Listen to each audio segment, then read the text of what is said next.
بسم الله الرحمن الرحيم لا حول ولا قوة إلا بالله العلي العظيم الحمد لله رب العالمين وصلى الله على سيدنا ونبينا أبي القاسم المصطفى محمد وآله الطيبين الطاهرين لا سيما بقية الله في الأرضين أجل الله تعالى فرجه الشريف. اللهم أخرجني من ظلمات الوهم وأكرمني بنور الفهم. اللهم افتح علينا أبواب رحمتك وانشر علينا خزائن علومك برحمتك يا أرحم الراحمين. Alhamdulillah, we have tawfiq to continue and perhaps complete today our study of al-Salik by the late Mulla Muhsin Fayd Kashani rahmatullah alayh. Remember, after some introductory remarks, he started giving us 25 instructions, and then after we finished those 25, he emphasized on the need for hurriya, for being free, for being detached from anything which can be a burden. And here he says there are three things that we need to free ourselves from. One he calls shawa'ib tabi'at. The second he calls wasawis adat. The third he calls nawamis amme. So we study them one by one. What he means by shawa'ib tabi'at. Shawa'ib is plural form for sha'ib. When something is mixed with another thing, we say sha'ib. So a wayfarer must be clear that if any worldly intention, worldly orientation, attachment gets into his heart, get into his practice, it would cause problem. Either it slows down or may even totally stop him, or may even send him backward. So he says we mean by shawa'ib tabi'at. Tabi'at means nature. Here means worldly life that we have. Shahwat, ghadab. So ghadab is anger, shahwat is like whims or desires or appetite. And whatever comes from these two, for example, hubbul mal. Hubbul mal goes to shahwa. Can be sometimes also because of anger. We want dunya so that we can, for example, get rid of our enemies, etc. Hubbul jah, love for position. All these things should be set aside. He refers to this ayah, beautiful ayah, Surah Al-Qasas, ayah 83, which is also a kind of warning. تلك الدار الآخرة نجعلها للذين لا يريدون علوا في الأرض ولا فسادا. The hereafter is going to be made by us for the people that they don't want to be arrogant on the earth. They don't want to do mischief. Why I said it is warning? Because it doesn't say لا يعلون لا يفسدون, for those who are not arrogant or those who are not mischief makers. It says لا يريدون علوا في الأرض ولا فساد. Because sometimes maybe people don't actually do mischief, don't have arrogance, because they don't have means for this. They are unknown, they don't have people, they don't have support, they don't have power. Had they had this, they would have done it. But it can be also a bishara for the people that their niyyah is clear, they only want to do good. They say, if I have power or I have no power, I want to do good. This is good. For them is bashara. But for people that just because they don't have power, they are not doing mischief, it's a warning. How many people have actually power? Very limited. But how many of the same people, if they had power and support, they would not have become like Pharaoh, like Namrud? Not many. Many people, if they had power, they would become like that. You remember the story in some lectures I have mentioned from Masnavi, that a person in winter was, the weather was very cold, freezing cold. Outside home found a snake which was frozen and was like a stick, a piece of wood. So it's dead. Took it home. Inside home there was kursi, there was something like there's a desk, they put some blanket etc. on it, and they put their feet under it to keep themselves warm. Sometimes they put some coals or some electric heater inside also. So kursi. Anyway, he put this snake inside the room, perhaps under kursi or somewhere warm, thinking it's dead. But little by little, this snake became conscious, became active, and started biting. Mawlavi says, نفس چون اژدهاست کی مرده است، از غم بی‌آلتی افسرده است. He says نفس اماره is like a snake, like a dragon. It's not dead, but because it doesn't have the means, it's just passive, it's just not active. Many of people, and we might be included, may Allah have mercy on us, many of people have potential of becoming dictators and tyrants. If they have power and if they see their power is in danger, at risk. How many people in the world, they were fighting for liberty, for rights, but when they took power, they also did the same thing as before to their own opposition. So we have to free ourselves from anything that can lead later to fasad, to uluf, mischief and arrogance. So this is the first point. Freedom from shawa'ib tabi'at, worldly things that can get into us and combine and mix with us, with our intentions, etc. Number two, wasawis adat. Wasawis is plural form for waswasa. Waswasa can mean temptation, something that, instead of inspiring to do good thing, it motivates you to do bad things, bringing temptation. So nafs ammare has different techniques. Sometimes does taswil, tazyin. It decorates bad things and present to not only to others, to ourselves, our nafs ammare, which means, of course, it's part of us. We decorate bad things to ourselves and to others to deceive. We can even deceive ourselves.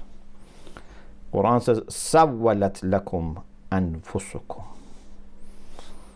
like what brothers of Yusuf suffered from.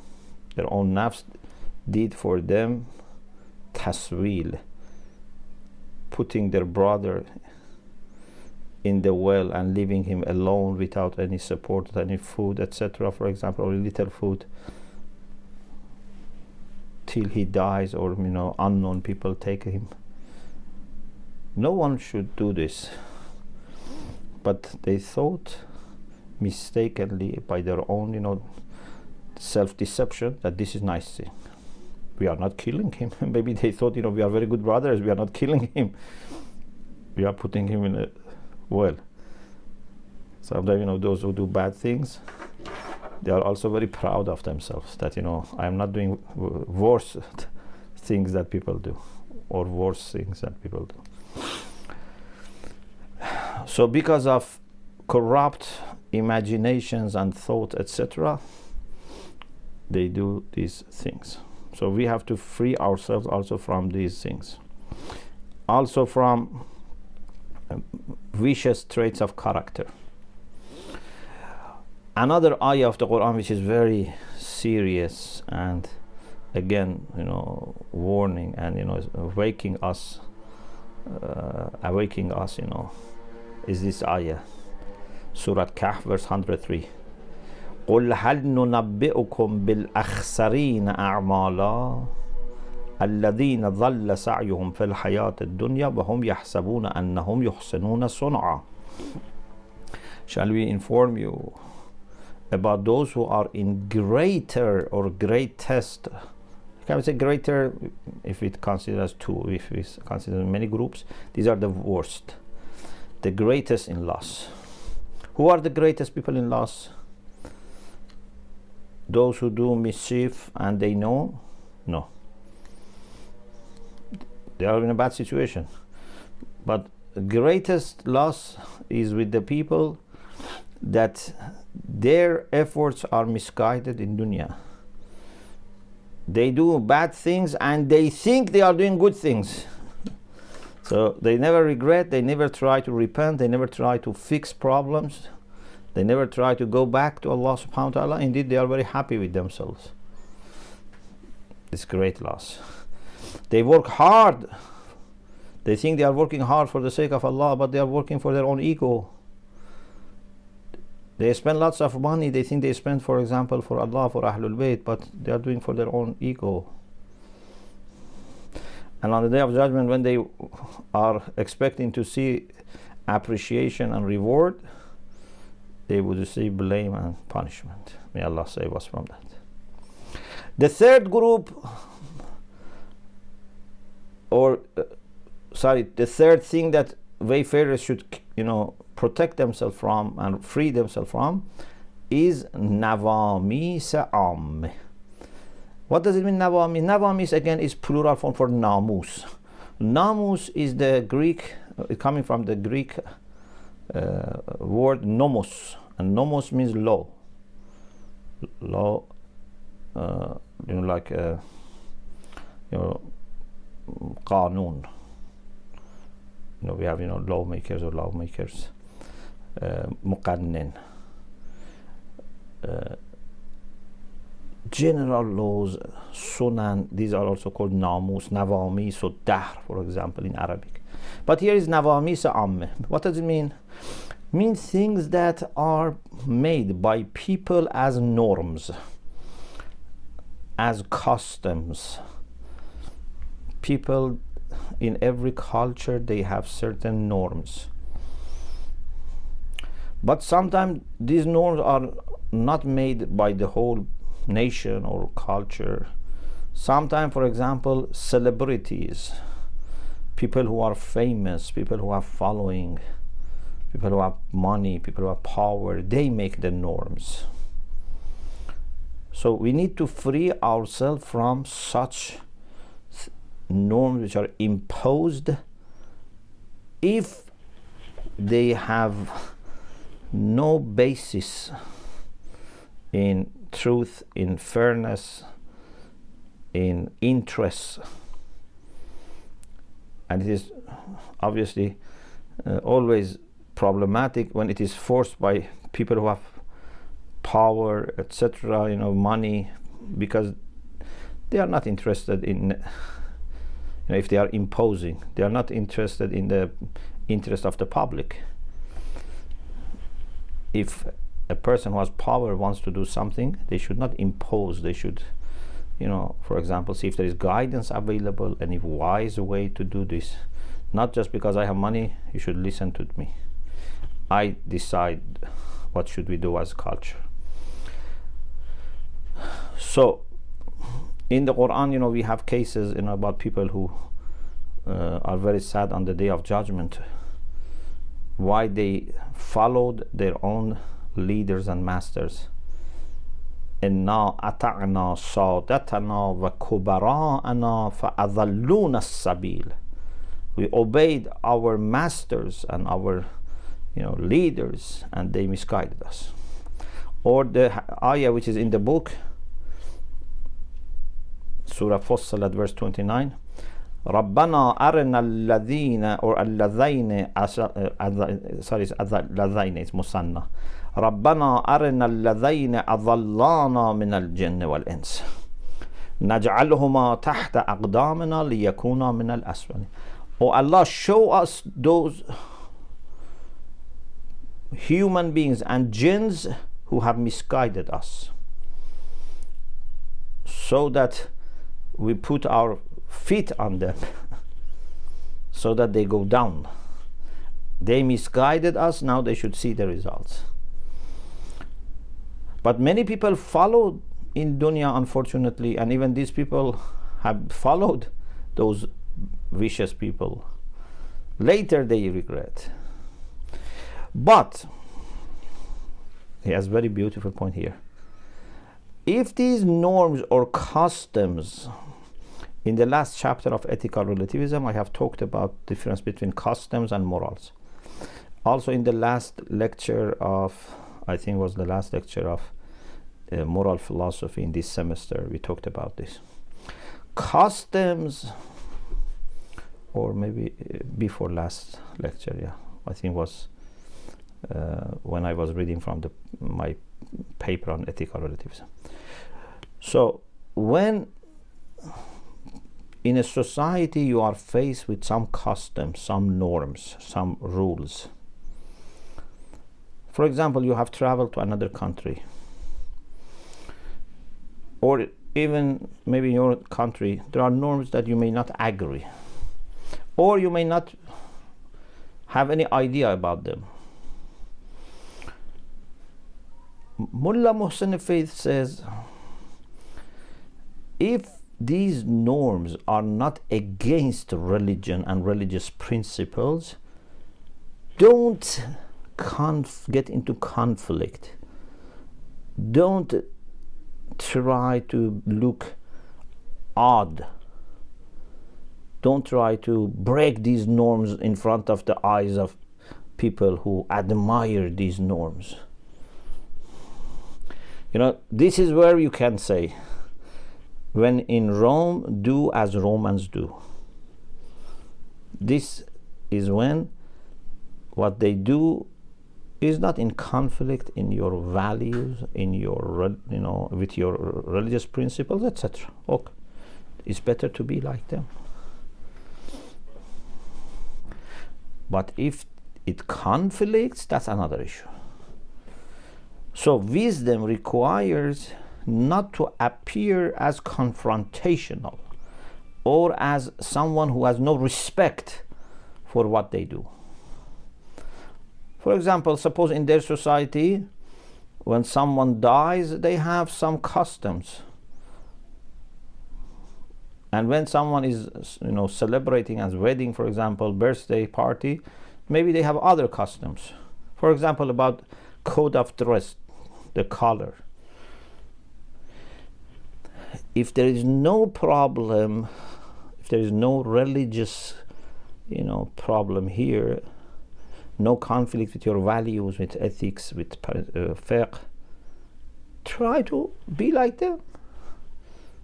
Why you need to disregard what they do? Why you try to be odd? You are putting yourself into unnecessary problems, and that makes people not accept you among them, then you become isolated from people. Why you should do that? But if it is in conflict, that's another issue. If they do something which is against the laws of Allah subhanahu wa ta'ala, against Tawheed, that's not possible to be, followed. But if it is neutral, why we should disagree? So he says, I read this part because it's important. بعضی از رسوم و اوضاع. After he talked first about we should free ourselves from nawamis as we mentioned, from those things that are influenced by people who have power, people who look knowledgeable but have no knowledge, but still they impose their ideas, etc. Then he says, اما بعضی از رسوم و اوضاع. بعضی از رسوم و اوضاع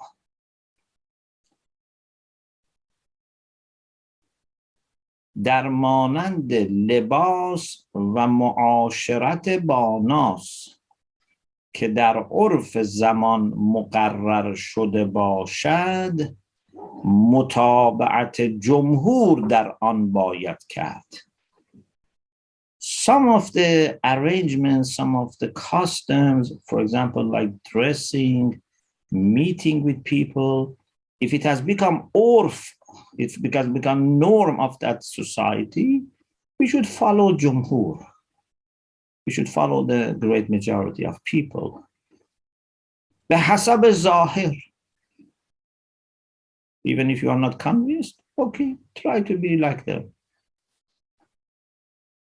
تا در پوستین این کس نیفتند, so that they don't go into your outfit or into your dress, means they don't come after you and make trouble for you. چه امتیاز باعث وحشت و غیبت می شود. Because when there is امتیاز means separation. When you don't look like them, then they become first worried and then suspicious and then hostile. الناس أعداء ما جهلوا.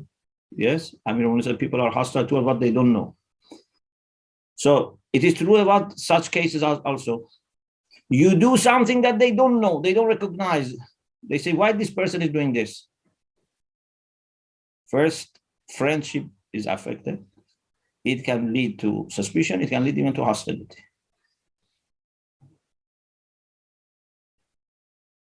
مگر آنکه متابعت ایشان در آن مخالفت با امر مهم دینی که ترکش ضرر به سلوک داشته باشد. Unless following them in such cases is in conflict with an important, not even maybe sometimes mustahabbat. No, something very important, something is a matter of necessity, wujub, haram. If it is in conflict with something important in religion, so that if he follows them, he disobeys Allah and he would then miss the journey, the spiritual journey. In that case, mutaba'at lazim needs. He doesn't need to follow them. Magar asbab taqiyya. Unless it's a case of taqiyya. In the case of taqiyya, maybe you need even to hide your face, as Mu'mina al-Fir'aun was hiding his face, as Ammar was hiding his face. That's another issue. Who can decide about this? This is not what every person can decide for himself or herself. This is not what young people can decide for scholars, unfortunately. Sometimes there are people taking advice from scholars who are wise, established. They make decision and they impose on scholars. But this is not going to work. We need to refer to someone who is aware of the time, of the age, and requirements of that age, has insight about that age. Certainly this needs knowledge, certainly needs taqwa, this needs wisdom, this needs a person to have had lots of work, has to have a successful, history, so that we can trust his understanding of what is to be done in this age. But someone who is just starting to do something, has no knowledge, not much experience, no history of success behind him. What have you done in the past? Show us, other cases that you have, led people and succeeded. Now we can, okay, at least, have a little trust. But just you speak, just you get, excited, it's not enough. So, امثال این امور را باید به رأی بصیر زمان منوط داشت. Someone who is basir about this time. We have in hadith, العالم بزمانه لا تحجم عليه اللوابس. Those who know their time, their age, then they don't become a target for mistakes. One mistake after another mistake, one mistake after another mistake, because they don't know the situation, they don't know the time. Every time can be requiring different, tactics, different, policies, etc., although the principles are the same.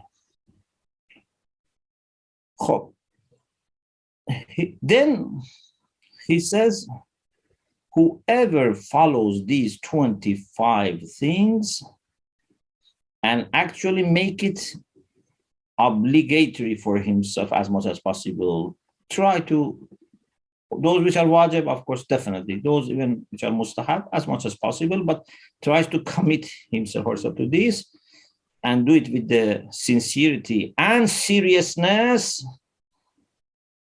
will keep making progress.